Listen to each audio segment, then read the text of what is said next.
کہ لوگ اس کا مطلب یہ سمجھ رہے ہیں کہ گویا میں ان کے نظریات سے متفق ہو گیا ہوں. ہمارے اپنے بہت سارے لوگ مجھ سے رابطہ کر رہے ہیں اور کچھ نے تو مجھ پہ طنز بھی کرنا شروع کر دیا اپنے ہی لوگوں نے. تو ایسا کچھ بھی نہیں ہے. ان کے جو نظریات صحابہ کے بارے میں میں اس سے قطعاً متفق نہیں ہوں، نہ اب ہوں، نہ پہلے تھا اور نہ آئندہ کبھی ہوں گا. اور اتنے لوگوں کے میرے پاس آڈیو آ رہی ہیں جو انجینئر صاحب کا جو بھی بیان آیا ہے نا، اتنے لوگوں کے واٹس ایپ پہ میسیجز آ رہے ہیں، آپ کے بھی آئے، تو میں جواب بھی نہیں دے رہا. اب کس کس کو کیا کیا جواب دیں. ایک عجیب ایک محترم نے ایک کلپ وائرل کر دیا ہے اور جس کا نہ سر نہ پیر.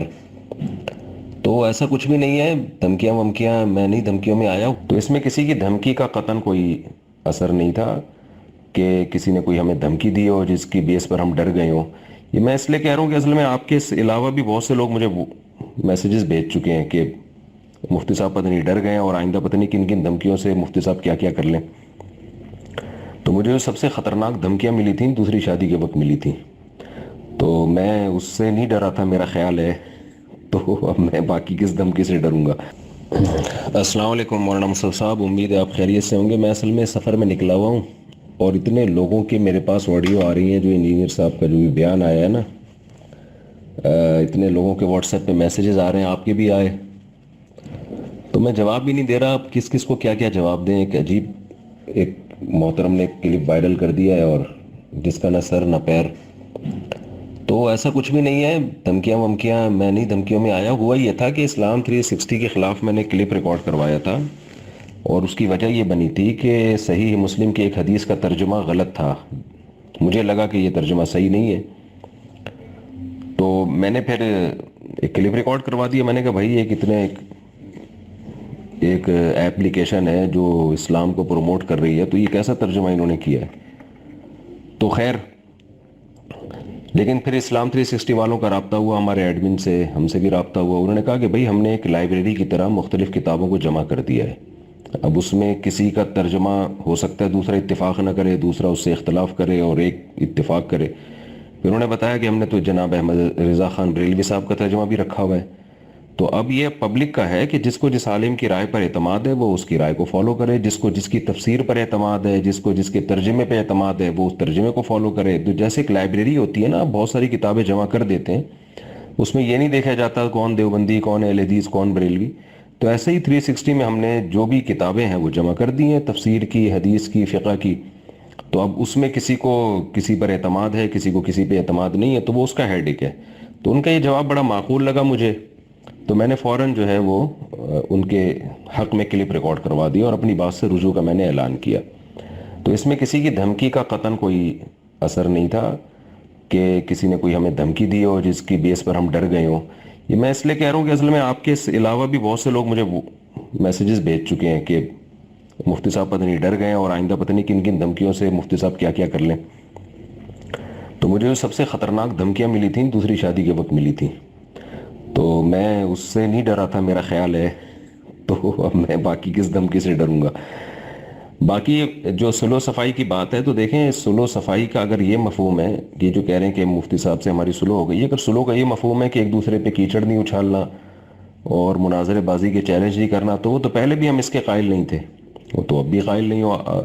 میں تھوڑا سا آپ کو ماضی کا بتاتا چلوں. نادر علی نے جو فرسٹ ٹائم مجھ سے رابطہ کیا تھا نا کہ انجینئر صاحب سے آپ کی ملاقات کروا دوں گا، میں نے فوراً پازیٹیو رسپانس دیا تھا. اس پہ میں نے کہا تھا کہ انجینئر صاحب کراچی آ جائیں تو میں ان کا اکرام کروں گا، نہیں تو میں چلا جاتا ہوں، ہم بیٹھ کے سموسے پکوڑے کھائیں گے.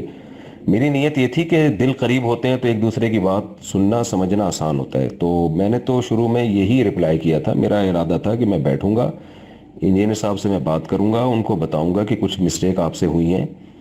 تو آرام سے جب بات ہوتی ہے تو اس کا اچھا رسپانس ہوتا ہے، چیلنج بازیوں کے وہ فائدے نہیں ہوتے. تو میری نیت یہی تھی، لیکن انجینئر صاحب نے، نادر علی نے جب تذکرہ کیا تو انجینئر صاحب نے جو اس کا رسپانس دیا وہ مناظرانہ اور اس طرح کا رسپانس تھا، وہ کہ جو تھا سب کے سامنے. پھر اسی پہ میں جہلم گیا اور آپ کو پتہ ہے پھر جو ہونا تھا وہاں ہوا. جہلم میں واپس آ گیا، کوئی ان کی طرف سے رسپانس نہیں ملا.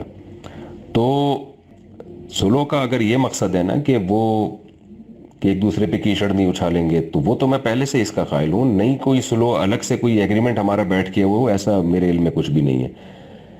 اور صلح کا یہ مقصد ہے کہ میں ان کے نظریات سے متفق ہو گیا ہوں، کیونکہ بہت سے لوگ یہ بھی سمجھ رہے ہیں کہ ان کا کلپ جو آیا ہے نا کہ مفتی صاحب سے ہماری سلو ہو گئی ہے، تو اس کا لوگ غلط مطلب یہ سمجھ رہے ہیں کہ لوگ اس کا مطلب یہ سمجھ رہے ہیں کہ گویا میں ان کے نظریات سے متفق ہو گیا ہوں. ہمارے اپنے بہت سارے لوگ مجھ سے رابطہ کر رہے ہیں، اور کچھ نے تو مجھ پہ طنز بھی کرنا شروع کر دیا، اپنے ہی لوگوں نے.